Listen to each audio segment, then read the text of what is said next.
Сәлеметсіңдер ме, балалар? Бүгін тағы бір тұрлаусыз мүшенің түрін өтеміз. Ол анықтауыш. Ат айтып тұрғандай, анықтауыш бір нәрсені анықтауға тырысып тұрады сөйлемде. Енді анықтауыштың сұрақтары. Ең бірінші, өткенде біз толықтауышты өткен кезде айттық. Толықтауышты жаттау үшін септіктерді қайталау керек дедік. Яғни 7 септік бар. Сол 7 септікті тізіп жазған кезде басында тұрған атау мен ілікті алып тастасақ, неше септік қалады? Сол 5 септік қалады. Сол 5 септіктің 5-еуі де толықтауыштың сұрақтары дедік. Солай емес пе? Сөйтіп айттық. Сонда сол 5 септіктің жалғауының барлығы толықтауыштың сұрақтары дедік. Бұл жаттауға оңай. Жаттауға оңай әдіс. Енді анықтауышта да сондай бір септік бар. Ол бірақ біреу-ақ. Ол қандай септік? Әрине ол ілік септігі. Егерде сөз ілік септігінде тұратын болса, оны ойланбастан бірден анықтауыш деп белгілей беруге болады. Олай болса, ілік септігінің сұрағын есімізге түсірейік. Ілік септігі екінші тұрады, Бірінші септік атау, екінші септік ілік болып тұрады. Сонда екінші тұрған септік. Мысалға, атау септігі кім, не болса, ілік септігі кімнің, ненің деген сұраққа жауап береді. Яғни, кімнің, ненің деген сұраққа жауап беріп тұрған сөзді ойланбай-ақ ілік септігінде тұрма, бірден анықтауыш деп сызуымызға болады. Анықтауыштың шартты белгісі ол ирек сызық. Ирек сызықпен сызады екенбіз. Толқындатып, судың толқындары сызатын болсақ, бұл анықтауыштың шартты белгісі болады екен. Енді анықтауыш қандай сөз таптарынан болады? Анықтауыш сын есімнен болуы мүмкін, есімдіктен болуы мүмкін, есімшеден де болады, зат есімнен болады, сан есімнен болады, және есімдіктен де болады. Есімдікті айттық қой, есімдіктен болады. Екі рет айттым ғой есімдікті. Енді құрылысына қарай дара анықтауыш, күрделі анықтауыш және үйірлі анықтауыш болып бөлінеді. Бастауышта, баяндауышта, толықтауышта сондай бөлінетін тұғын, естеріңде болса.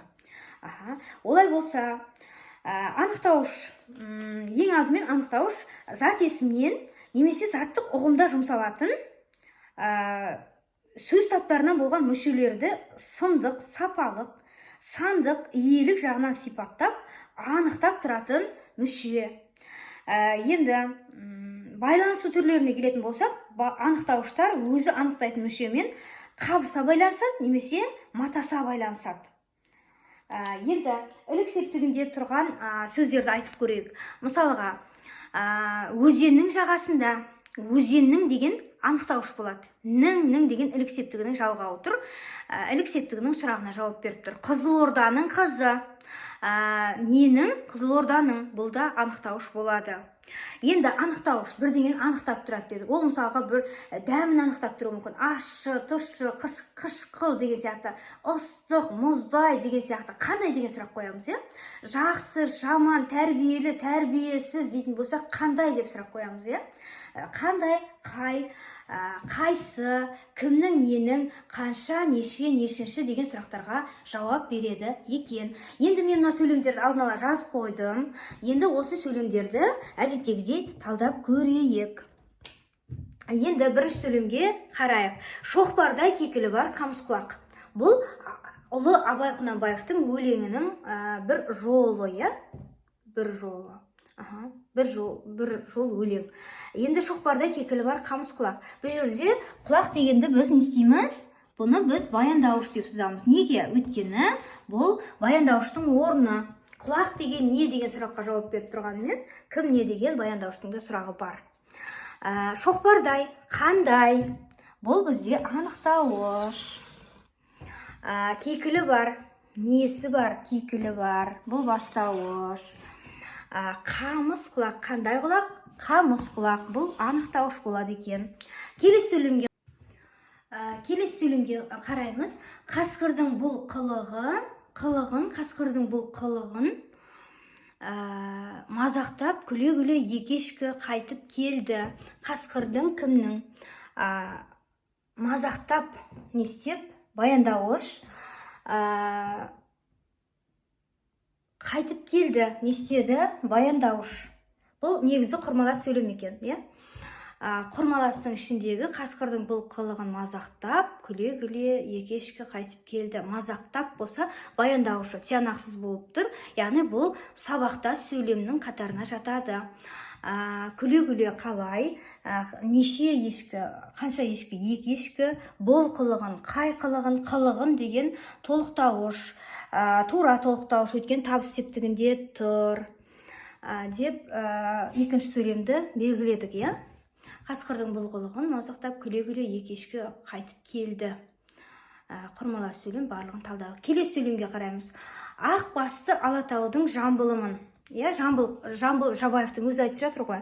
Енді бұл жерде кіммін? Жамбылымын деп бастауыштың сұрағына жауап беріп тұрғанымызбен бұны біз баяндауыш қыламыз, өйткені баяндауыштың орнында тұр. Ақ басты қандай? Бұл толықтауыш. Алатаудың ненің? Бұл да толықтауыш. 2-3 сөзден тұрғандықтан бұл да күрделі толықтауыш. Ойбай, толықтауыш деппін ғой, анықтауыш. Анықтауышқа сызып тұрын, толықтауыш деп айтып тұрмын ғой. Күрделі анықтауыш. Үйірлі анықтауыш деп айтсақ та болады, өйткені 3 сөзден тұр. Ары қарай артық сөздер қалып. Жаңа өшіргенде өшпей қалған ба?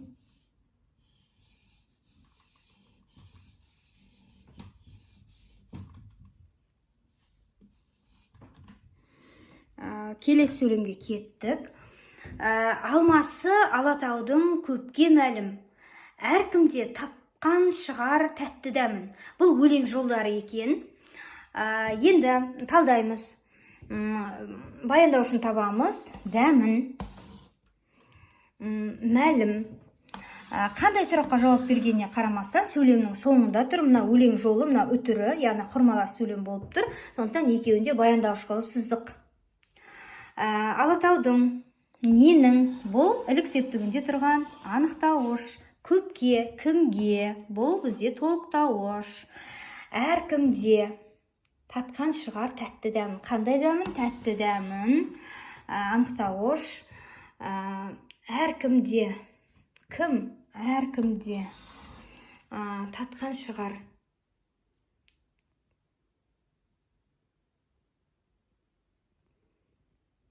Әркімде татқан шығар.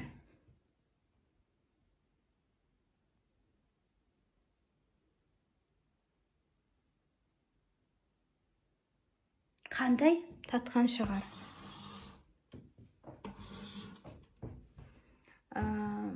Әркімде татқан шығар тәтті дәмін. Татқан шығар. Қандай? Тәтті дәмін, қандай дәмін. Енді бұл жерде біз анықтауыштардың қандай сөз таптарынан болғанын анықтап кетейік. Шоқпардай, түбірі шоқпар, зат есім шоқпардай, қандай? Яғни зат есімнен болып тұрған анықтауыш.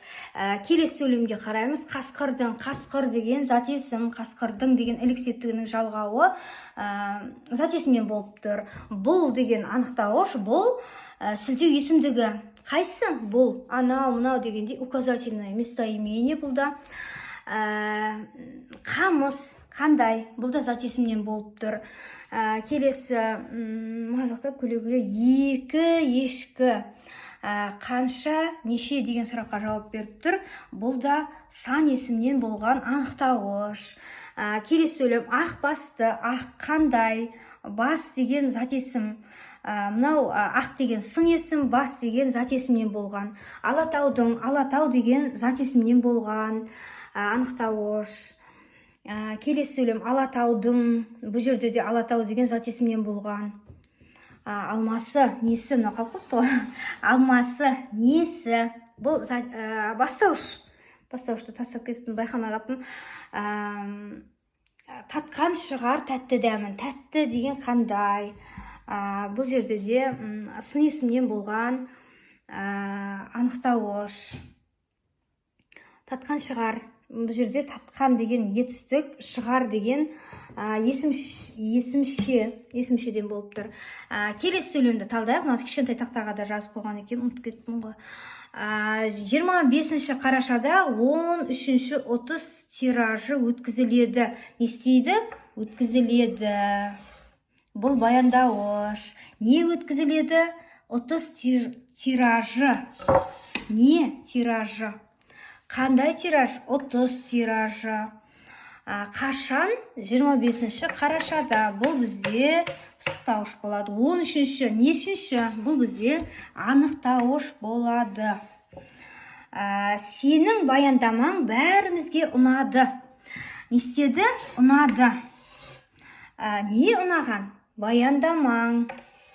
Бастауыш болады, я? Бәрімізге, кімге? Бұл бізде толықтауыш болады екен.